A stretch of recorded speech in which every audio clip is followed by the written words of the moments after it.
Всем привет, дорогие друзья, с вами Ерос, и сегодня я подожгу тот костер, который обещал поджечь в прошлой серии.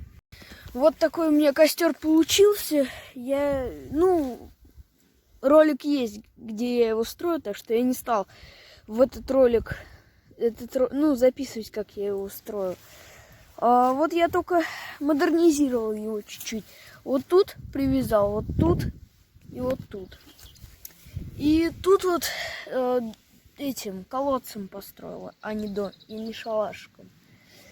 Ну что ж, вернемся, когда я его подожгу. Как видите, я развел костер. Покажу, что будет через 15 минут. Вот, как видите, что случилось после 15 минут. Уже появились угли, на которых, в принципе, можно хлеба уже пожарить. Так, вот отсюда я в прошлом ролике не указал, откуда брать дрова и вообще зачем это нужна конструкция. Вот, отсюда берем дрова и кладем их сюда. Покажу, что будет через 20 минут. Спустя полчаса я начал тут уже сжигать мусор.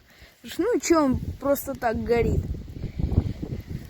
На этом я ролик буду заканчивать. Всем пока, с вами был Ерос. До новых встреч.